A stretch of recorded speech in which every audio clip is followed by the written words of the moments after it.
Hello student, आज की हम इस वीडियो में शुरू करने जा रहे हैं इंटरमीडिएट परीक्षा 2019 का सेट नंबर 324 ईजे। और यदि आप से इससे पहले वाला सेट 324 EI देखना चाहते हैं तो आपको वीडियो के डिस्क्रिप्शन में लिंक मिल जाएगा, वहाँ पे जाके उसे देख सकते हैं। तो देखो, इसमें पहला क्वेश्चन लिखा हुआ है जो कि 1 नंबर में पूछा गया है कि समुच्चय A बराबर, इसमें अवयव लिखे हैं 1 2 3 4 5 6 7 में कोई एक संबंध दिया हुआ है जिसमें हमारे अवयव जो हैं वे A, B such that A तथा B दोनों या तो सम हैं या विषम हैं। तो हमें इसमें ऑप्शन बताना है कि कौन सा ऑप्शन इसमें सही होगा। पहला ऑप्शन दिया है संबंधहीन, सेकंड तुच्छ, और थर्ड दिया है समतुल्यता, और फोर्थ दिया है सममित नहीं है। तो इसे किस तरह से हम चेक करेंगे? सबसे पहले हम इस संबंध के अवयवों को नोट कर लेंगे। देखो, इसमें हमारा या तो सम और या फिर विषम होंगे ये दोनों अवयव। देखो, 1 के साथ कौन कौन सा अवयव इसमें हम नोट कर सकते हैं? 1 के साथ 1, और 1 एक विषम है तो 1 के साथ 3 को भी नोट कर सकते हैं, 1 के साथ 5 और 1 के साथ 7 को भी नोट कर सकते हैं, क्योंकि दोनों ही कैसे हैं? विषम। अब 2 के साथ नोट करेंगे तो देखो, 2 के साथ 1 नोट नहीं कर सकते, 2 के साथ 2 नोट करेंगे, 2 के साथ 3 को नोट नहीं कर सकते, 2 के साथ 4 को, क्योंकि हमें इसमें केवल वे ही अवयव लेने हैं जो या तो दोनों विषम हो और या दोनों ही सम हो। और 2 के साथ जो नेक्स्ट होगा वो 6 होगा। फिर ऐसे 3 के साथ, वो 3 के साथ 1 को नोट कर लेंगे, 3 के साथ 3 को नोट करेंगे, 3 के साथ 5 को नोट कर लेंगे, 3 के साथ 7 को भी नोट कर लेंगे। फिर 4 के साथ देखेंगे, 4 के साथ देखो 1 को नोट नहीं कर सकते, 2 को नोट कर सकते हैं, 4, 2, 4, 4। फिर 4 के साथ 6 को नोट करेंगे। फिर 5 के साथ देखो किस किस को नोट कर सकते हैं, 5, 1 और 5, 3। फिर 5, 5 और 5, 7। फिर 6 के साथ नोट करेंगे तो 6, 1, सॉरी 6 के साथ देखो 2 आएगा, 6, 2। 6 के साथ 4 आएगा, 6, 4। और 6 के साथ 6 आएगा, 6, 6। इसी तरह से 7 के साथ नोट करेंगे, 7, 1, 7, 3 और 7, 5 और 7, 7। तो ये सभी अवयव हमारे इस संबंध के अंदर होंगे। तब हमें देख के इसमें बताना होगा संबंधहीन। देखो, संबंधहीन तो होगा नहीं, क्योंकि इसमें हमारे संबंध के अंदर बहुत सारे अवयव हैं। तुच्छ को तुच्छ कब होगा?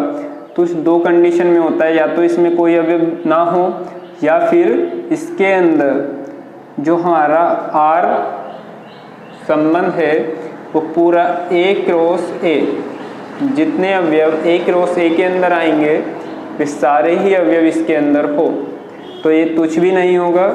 इससे आगे नेक्स्ट समतुल्यता।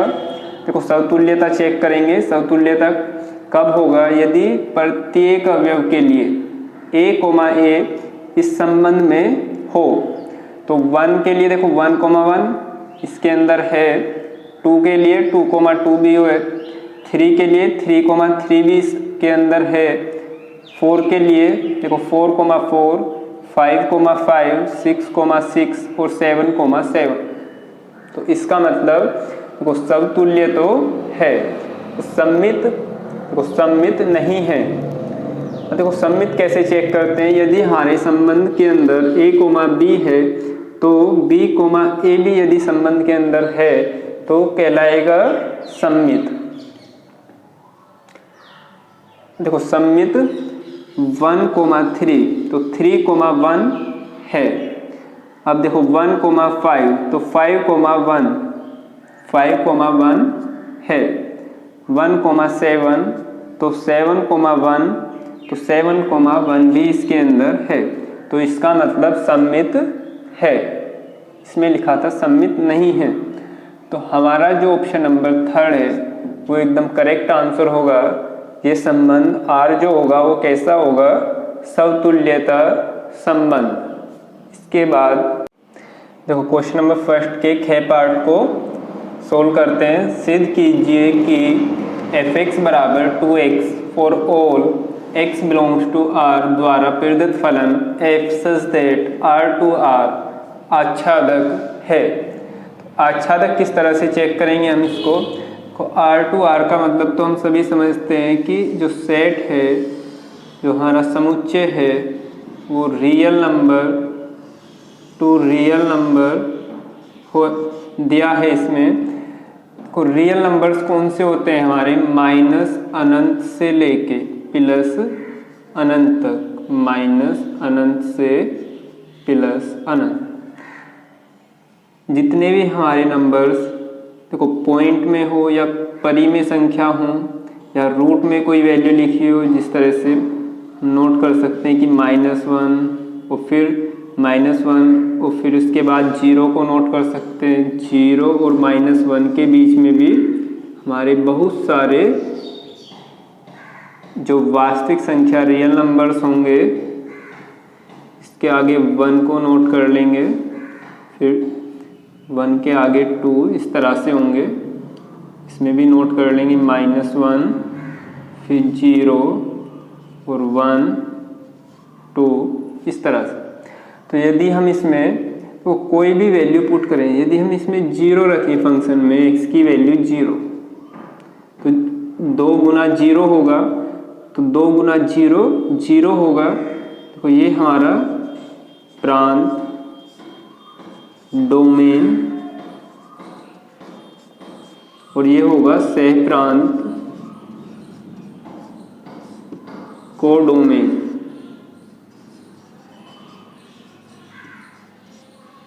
तो 0 यदि हम वैल्यू पुट करेंगे तो वैल्यू हमें मिलेगी 0, और यदि हम इसमें 1 पुट करेंगे तो वैल्यू हमें मिलेगी 2।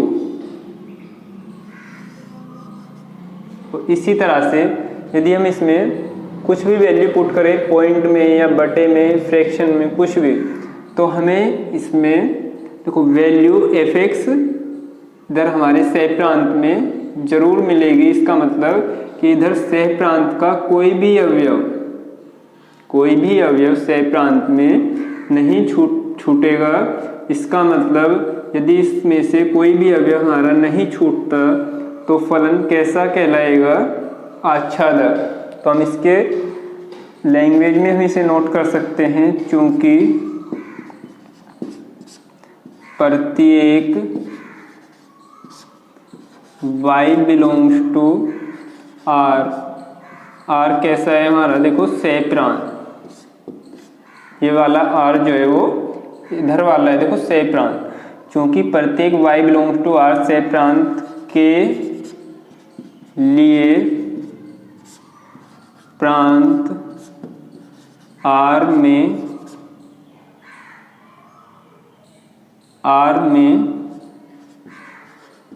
अवयव इस प्रकार उपस्थित है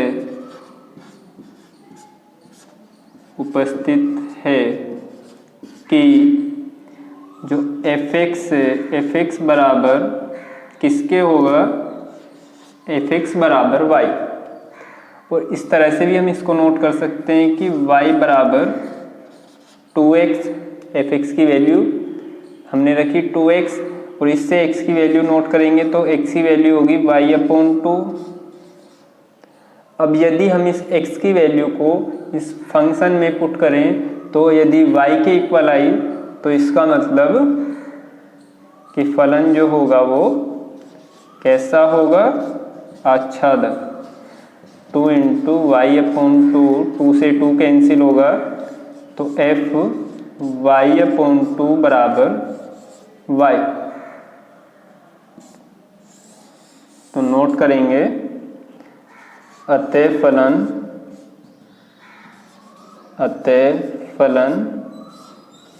f आच्छादक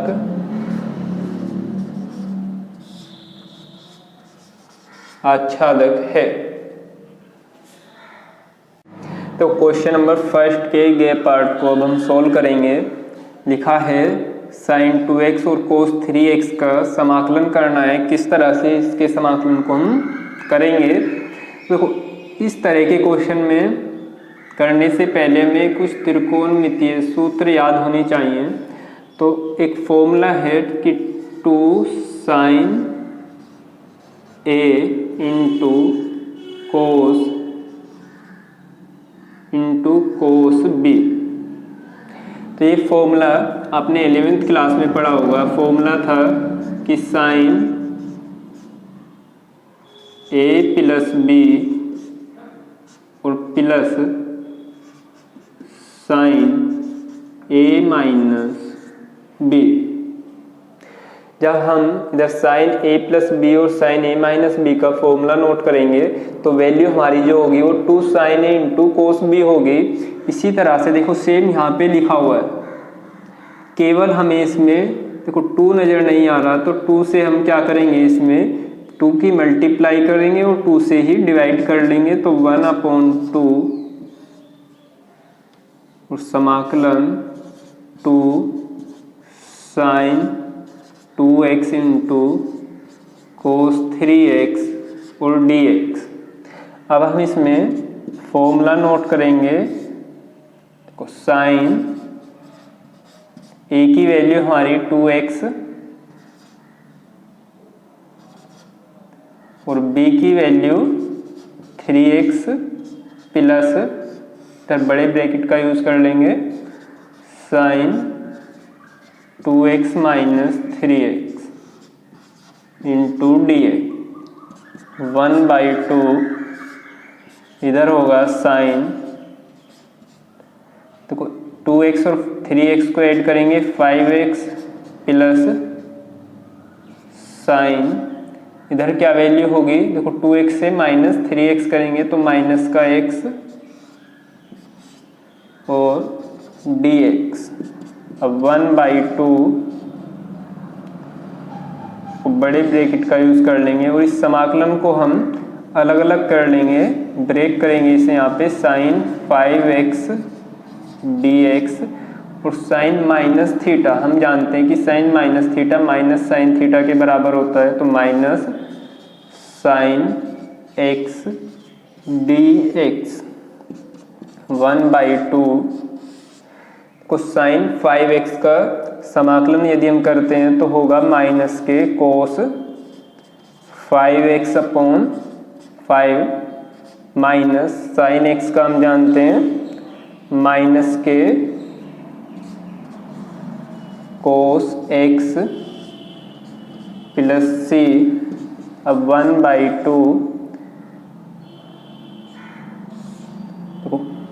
कोस माइनस के cos 5x upon 5 minus minus plus cos 5x और प्लस c।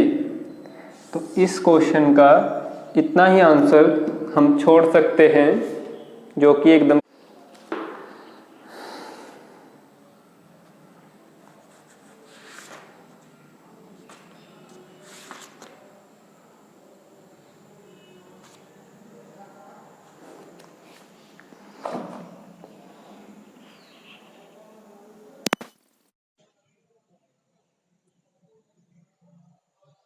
तो क्वेश्चन नंबर फर्स्ट का गे पार्ट में लिखा है, दिया है सदिश a i cap plus j cap minus k cap तथा वेक्टर बी बराबर आई कैप माइनस जे कैप प्लस के कैप के बीच का कोण ज्ञात कीजिए। तो हम जानते हैं, नोट कर लेंगे कि हम जानते हैं तो दो सदिशों की अदिश गुणन क्या था कि वेक्टर ए डॉट बी बराबर वेक्टर ए का मापांक और वेक्टर बी का मापांक कोस थीटा। या दो सदिशों के सदिश गुणन से भी हम इसको कर सकते हैं कि ए क्रॉस बी बराबर ए का मापांक और बी का मापांक और साइन थीटा। दोनों ही फॉर्मूले से हम इस क्वेश्चन को सोल्व कर सकते हैं। तो कोस थीटा बराबर होगा vector A dot B upon A का मापांक और वेक्टर बी का मापांक। तब कोस थीटा बराबर, देखो ए डॉट बी यदि हम करेंगे तो ए की वैल्यू पुट करो इसमें आई कैप जे कैप और के कैप डॉट बी की वैल्यू आई कैप माइनस जे कैप प्लस के कैप और अपॉन ए का मापांक अंडर रूट, देखो आई का गुणांक 1 का स्क्वायर प्लस जे का गुणांक 1 का स्क्वायर प्लस के का गुणांक -1 का स्क्वायर इंटू, इसी तरह से इधर नोट करेंगे 1 का स्क्वायर प्लस -1 का स्क्वायर प्लस 1 का स्क्वायर। आगे हम इसमें नोट करेंगे, देखो आई की आई से मल्टीप्लाई होगी तो आई डॉट आई प्लस जे की माइनस जे से होगी तो plus minus minus J dot J और फिर माइनस के की के से माइनस के डॉट के अपॉन अंडर रूट वाई 1 का स्क्वायर 1 प्लस 1 और -1 का स्क्वायर प्लस 1 1 का स्क्वायर 1 -1 का स्क्वायर 1 प्लस 1 का स्क्वायर 1। तो हम जानते हैं को आई डॉट आई 1 और जे डॉट जे 1 और के डॉट के 1 अपॉन इसकी वैल्यू कितनी होगी under root 3 into under root 3 -1 से +1 को कैंसिल कर लेंगे तो वैल्यू होगी हमारी कोस थीटा बराबर -1 अपॉन √3 की √3 से करेंगे तो 3। अब हम देखो चेक करेंगे कि कोस थीटा में कितने डिग्री की वैल्यू -1 अपॉन 3 होगी। तो कोस थीटा में जो हमारी साइन टेबल है उसमें कोई वैल्यू -1 अपॉन 3 नहीं है तो थीटा बराबर हम नोट कर लेंगे कोस इनवर्स 1/3। तो इस क्वेश्चन का करेक्ट आंसर होगा। तो क्वेश्चन नंबर फर्स्ट का डे पार्ट करेंगे जो कि लास्ट पार्ट है इस क्वेश्चन फर्स्ट का। लिखा है अवकल समीकरण d2y dx2 की power 3 plus dy upon dx का square plus sign dy upon dx plus 1 बराबर 0 की घात ज्ञात कीजिए। तो देखो कैसे करेंगे, यदि हमें कोई भी अवकल समीकरण इस रूप में लिखी हो कि साइन के आगे dy अपॉन dx या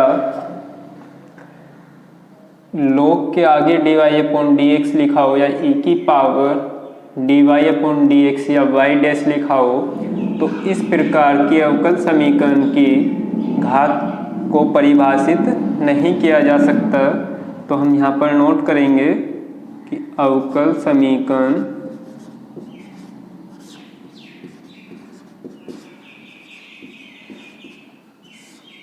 की घात परिभाषित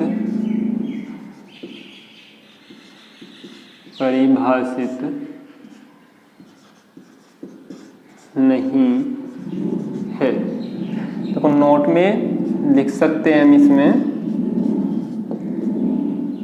नोट डाल के इसको लिख लें क्योंकि ऐसा क्वेश्चन एग्जाम में ज़रूर पूछा जाता है 1 नंबर में और किस तरह के अवकल समीकरण ऐसे होंगे जिनके घात परिभाषित नहीं होंगे। तो नोट करेंगे,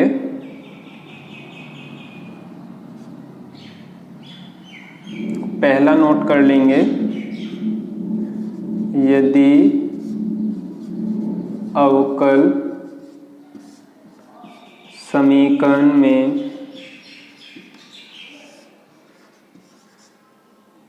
को इस तरह से लिखा हो कि log dy upon dx plus इधर नोट हुआ हो d2y dx2 plus log dy upon dx plus x बराबर 0। तब क्या होगा, इसकी घात परिभाषित नहीं होगी।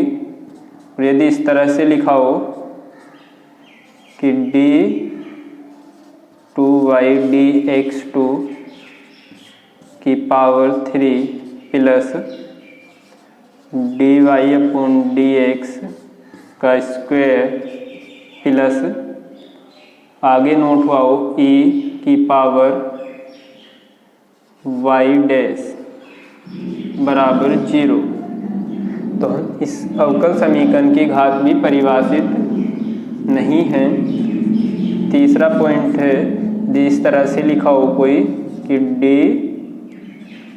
d3y dx3 plus d2y dx2 की पावर 3 प्लस साइन, तो कोई भी त्रिकोणमितीय अनुपात लिखा हो, साइन हो, कोस, टेन, और उसके सामने इस तरह से लिखा हो y डैश बराबर 0। तो ऐसे क्वेश्चन में हम लिखेंगे कि अवकल समीकरण की घात परिभाषित नहीं है। और यदि हमसे इस क्वेश्चन में कोटि पूछेगा तो कोटि हम निकाल सकते हैं। देखो, जैसे पहला समीकरण है, इसकी कोटि कितनी होगी 2, इसकी कोटि कितनी होगी 2, इसमें कितनी कोटि होगी 3। तो इसमें जो होगा, इन सभी में जो घात है, घात परिभाषित नहीं है। इस तरह से इस क्वेश्चन को हमें सोल्व करना है वहाँ पे।